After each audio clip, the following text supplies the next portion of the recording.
3 मिनिटात 30 बातम्या. Powered by बाबा जाधव मसाले, खजिना मराठी चवीचा. अस्सल खा, अस्सल रहा.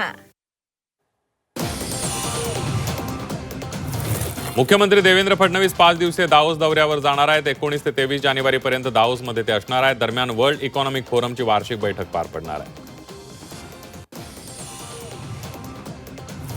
उल्हासनगरमध्ये शिवसेनेने सत्तेचं गणित जुळवलंय. उल्हासनगर महापालिका निवडणुकीमध्ये भाजप आणि शिवसेना दोन्ही पक्षाला प्रत्येकी 37 जागा मिळाल्या.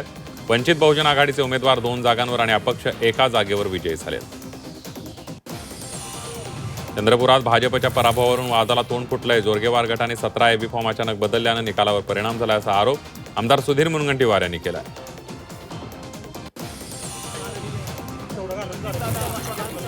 पुणे जिल्ह्यात दिवसागणिक भाजपची ताकद वाढत चालली आहे. प्रदीप गारडकर यांनी मुंबईमध्ये भाजपात प्रवेश केलाय, त्यामुळे इंदापूरमध्ये भाजपची ताकद वाढली आहे. इंदापुरात जिल्हा परिषद पंचायत समिती निवडणुकीमध्ये थेट राष्ट्रवादी विरुद्ध भाजप सामना पाहायला मिळणार आहे.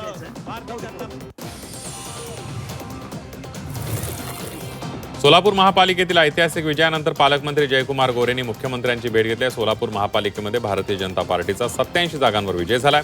तर या विजयानंतर फडणवीस यांनी पालकमंत्री गोरे यांना पेढा भरवून अभिनंदन केलं.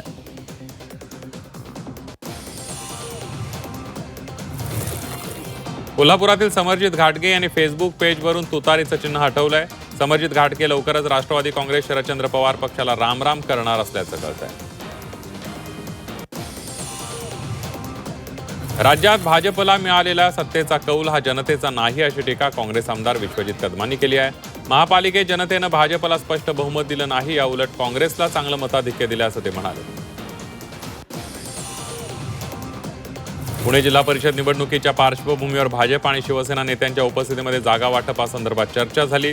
भाजप आणि शिवसेना एकत्रित लढण्याची शक्यता असून याबाबत जागा वाटपाच्या निकषांवर बैठकीत सविस्तर चर्चा झालेली आहे.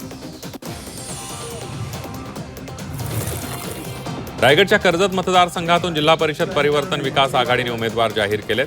नितीन सावंत यांनी उमेदवारांची पहिली यादी जाहीर केली आहे. शिवसेना उद्धव बाळासाहेब ठाकरे पक्ष आणि राष्ट्रवादी एकत्रित निवडणुका लढवणार आहेत. नाशिककरांनी यंदाच्या निवडणुकीमध्ये 52 माजी नगरसेवकांना घरचा रस्ता दाखवलाय. निवडणूक रिंगणामध्ये एकूण 106 माजी नगरसेवक उभे होते. त्यापैकी केवळ 54 जणच आपली जागा राखू शकलेत. अनेक दिग्गजांना पराभवाचा धक्का बसलाय.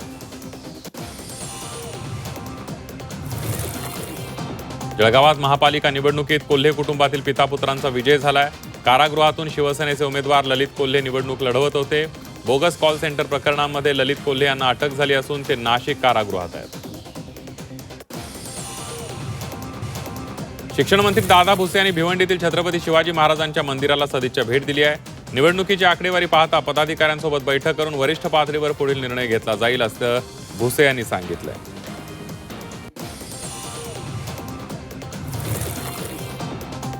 वाशिममधील शेतकरी ऋषिकेश पवारांना संत्रा बागेसाठीचं प्रलंबित अनुदान मागितल्यानं मारहाण करण्यात आली. या प्रकरणी मंगरुळपीर तालुका कृषी अधिकारी सचिन कांबळे यांच्यावर निलंबनाची कारवाई करण्यात आली आहे.